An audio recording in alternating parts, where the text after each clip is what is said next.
My father promised to help me open my own auto shop, said I was finally ready. I poured my savings in, took out a loan in his name.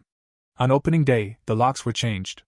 A new sign read, Miller and Sons, a family business. But my name wasn't on it. My dad looked me in the eye and said, "You're just not leadership material." Then my brother tossed me my tools in a box. I drove away in silence. 2 months later, they got a letter from my lawyer and... My name's Cole Miller. I'm 34, live in Hickory, North Carolina, and I've spent half my life with a wrench in my hand. I'm not good at writing, but I need to get this out. I've carried it for months and it still burns every time I think about it. Since I was a teenager, all I wanted was to own my own auto shop. I didn't want a lot, just a clean place with good tools, steady work, and my name on the sign. I've worked my ass off since I was 17. Started at the bottom sweeping floors, then oil changes, brakes, engines. Every dollar I made, I saved what I could. Bought better tools, learned more, worked extra shifts. Never drank much, never partied. This dream was everything to me. My dad, Alan, owned Miller Auto, a little 3-bay shop just outside town. I started there. He taught me how to work. He wasn't soft, he was one of those tough dads who thinks being hard on you is love. But I respected him. I thought he respected me too. Derek, my younger brother, was always the opposite. Smooth talker. Never worked with his hands. Tried college, dropped out. Worked at some phone store, then a bank, then tried selling cars. Nothing ever stuck. Dad always gave him a pass, said he was figuring it out. I stayed out of it. About a year ago, things changed. Derek started hanging around the shop more. Asking questions. Watching me work. I thought maybe he was finally trying to do something real. Dad seemed happy about it. Then, last winter, Dad called me into the office. I still remember how serious he looked. He said, "Cole, you've been loyal. You've worked harder than anyone. You're ready for your own place." I just stared at him. He kept talking. Said he wanted to help me start a new shop. Not give it to me, just help. Said I'd earned it. That he was proud of me. That hit me hard. I almost cried right there.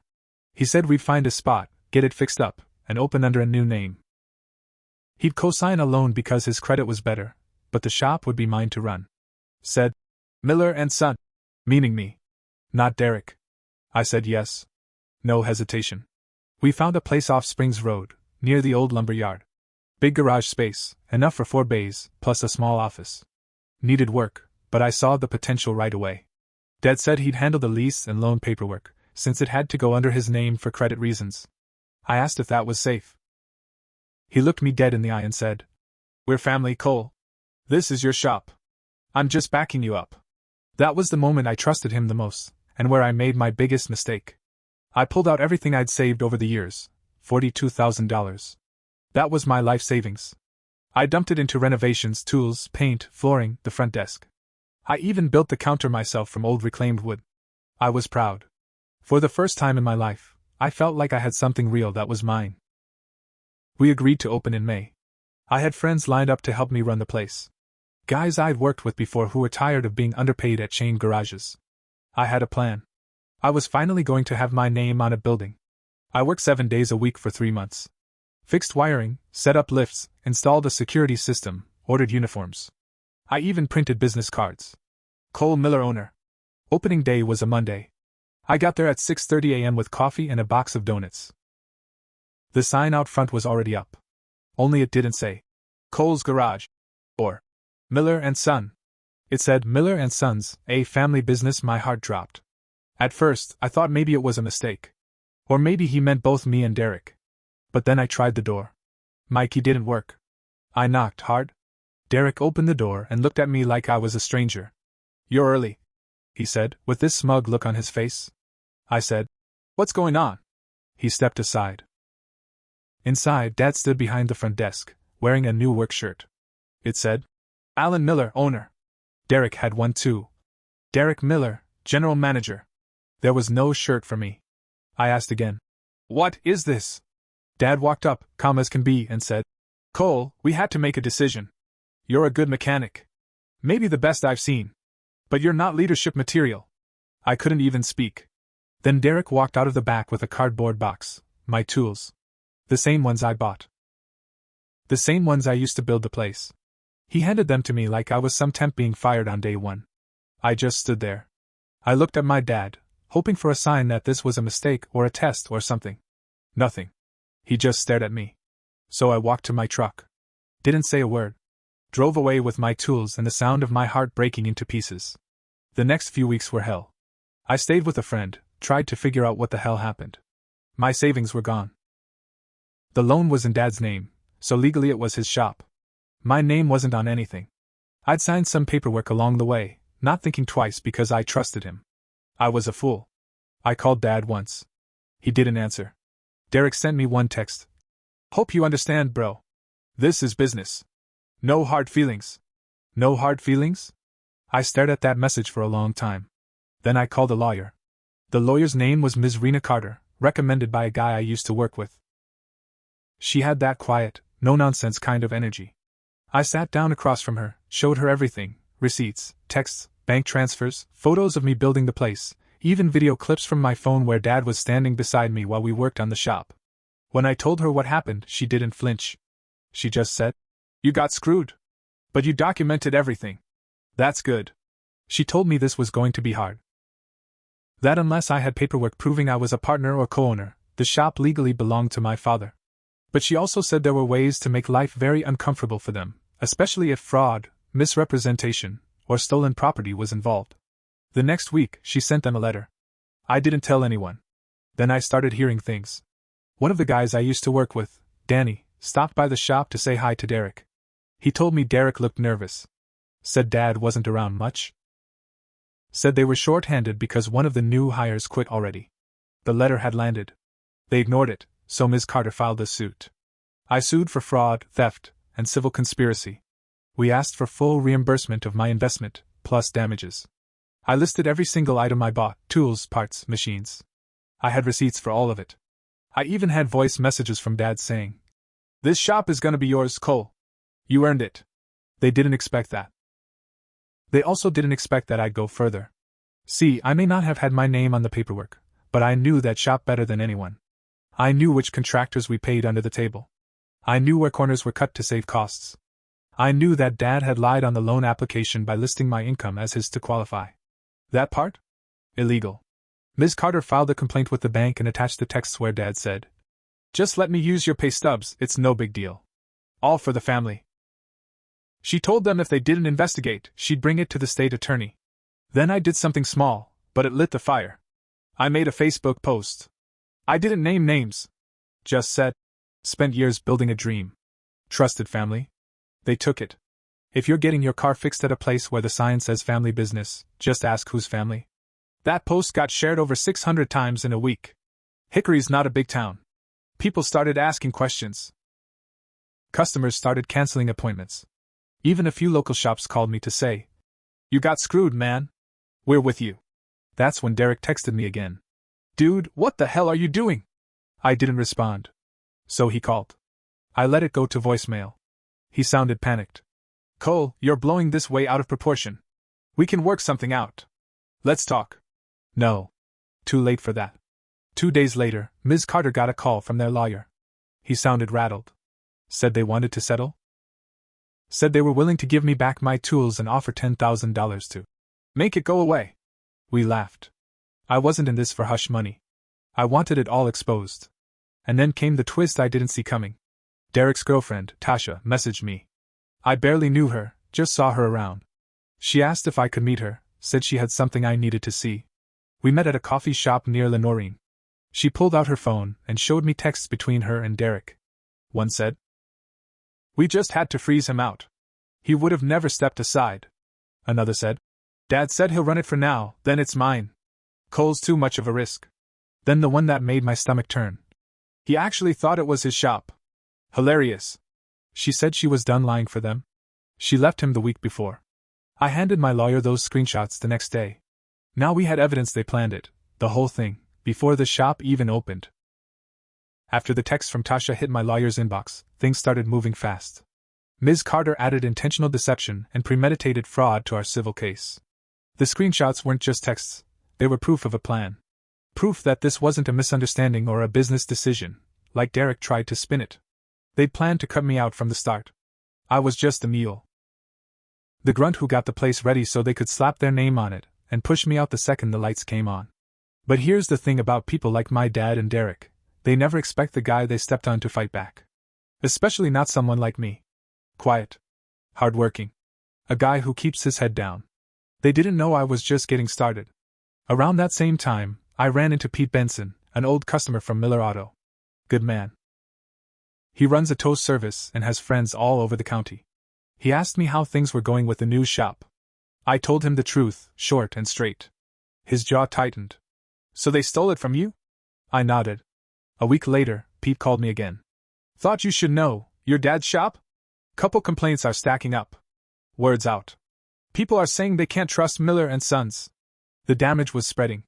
Fast. A local news blog, Catawba Voices, picked up the Facebook post and ran a piece. Small-town mechanic claims family betrayal over auto shop takeover. I didn't ask for it, but people shared it like wildfire. The comments section exploded. Some folks sided with my dad. Said I should have known better than to trust family without a contract. Fair enough. But most were furious on my behalf.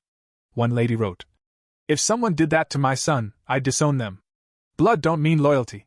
Then came another unexpected twist. A man named Mr. Keating reached out to Ms. Carter. He was a retired CPA who used to help small businesses, and he had once done bookkeeping for my dad back in the early 2000s. He didn't want to be public, but he offered to look over the shop's financial records if we could get our hands on them. We couldn't yet.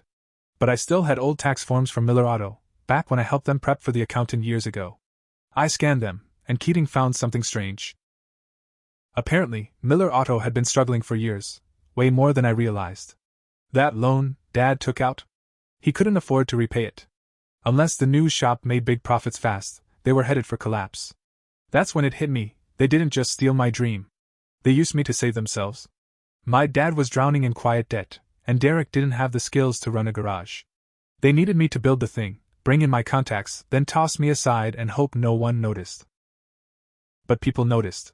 Ms. Carter filed a motion to subpoena their financial records, citing possible fraud and misuse of loan funds. She argued that I had a right to see where my money went, especially since I had invested nearly $42,000 and supplied tools still being used in the business. That same week, Derek tried to call me again. I finally answered. "Cole, we need to talk," he said. His voice was shaky. "This is getting way out of hand." I kept my voice even. "Should have thought about that before throwing me out of my own shop," he said. "Look, we made some bad calls, okay? But if you keep pushing this, you're gonna bring everything down. The whole business. Dad's reputation. My future," I said. "That's the plan." And I hung up. Then came the biggest twist so far. A former employee of Miller and Sons, a kid named Travis, messaged me on Instagram. He said, "I got fired for asking too many questions. They're lying to customers, Cole. Charging for work we don't do." He sent me photos, job sheets marked complete, with no work done. Oil changes billed with the same filter left in place. One car had its brake pads still wrapped in plastic, even though the bill said they were replaced. That wasn't just shady. That was criminal. Ms. Carter sent everything to the State Bureau of Investigation. Then she filed a report with the NC Department of Justice for auto repair fraud. Now this wasn't just a civil suit. It was turning into a criminal case. The day the hammer dropped was cold and wet, late November. It had been 7 months since that opening day. 7 months since I stood outside the shop I built and got told I wasn't leadership material. 7 months of watching my dad and brother pretend like they owned the place, like I never existed. 7 months of silence from them and steady pressure from me. That morning, Ms. Carter called and said, "We're on." They caved. Here's how it all unraveled. First, the State Attorney General's office stepped in after the fraud reports from Travis and a few angry customers started piling up. They launched an investigation into Miller and Sons, checking every job ticket and invoice from the past 6 months. Turns out, Derek had been faking more than just oil changes. He was charging for brand new tires and installing used ones. Selling customers full diagnostics. And just guessing the problems. They caught him red-handed, literally. A state investigator posed as a customer, asked for a brake job, and caught him reusing parts from the scrap bin. They shut down the shop on the spot. Padlocked. Sealed. Closed. A week later, Derek got arrested for consumer fraud, theft, and tampering with vehicle safety records. It was in the local news. His mugshot was everywhere.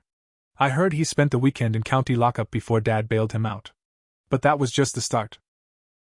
Our civil suit went to mediation, and with all the evidence, the texts, the money trail, the fake repairs, and customer testimonies, they had no choice but to offer a full settlement.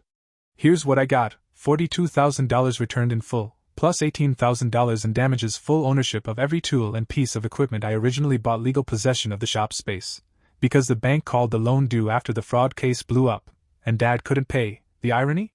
I got the shop. Not a cent of it through their help. Dad tried to fight it. Said it was still his business name. But by that time, the Miller name was poison. Nobody in Hickory would touch it. They were done. I renamed it Hickory Auto Integrity, stripped every trace of their branding from the walls, and scrubbed the shop clean from floor to ceiling. I got the locks changed, security cameras installed, and a small but loyal crew of ex-employees who backed me when things got ugly. I opened for real in early January. And guess what? People came. The same customers who'd been lied to by my brother now brought their cars to me. Word spread. I didn't run ads. Didn't have to. Folks like honesty around here, especially when they know what you went through to give it to them. As for my dad, he lost everything. The bank seized Miller Auto after they uncovered false tax filings and misuse of business funds tied to the shop loan. Turns out he'd used part of the funds to pay off old debts and never told the bank. When they pulled records, they found years of shady bookkeeping. He had to shut down. The building got sold at auction. I didn't bid. I didn't want it. Last I heard, he moved into a tiny apartment outside Granite Falls. He hasn't spoken to me since the lawsuit ended. Not one word. I got a letter from him in February. All it said was, "You went too far.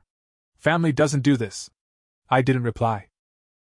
Because family doesn't steal your dream, use your money, then throw you out like garbage. As for Derek? He got 2 years probation and had to pay back every customer he ripped off. His name is trashed around town. No shop will hire him. Last I heard, he's doing online car part sales out of his apartment and barely making rent. I didn't enjoy seeing them fall apart. But I didn't feel bad either. They made their choices. They underestimated me. Thought I was just a quiet mechanic who'd walk away. Thought they could steal what I built and laugh about it behind my back. Now, I drive to work every morning, open the doors to my shop, see my name on the paperwork, and hear the phone ring from real customers who trust me. It's not just revenge. It's justice. And I earned every inch of it.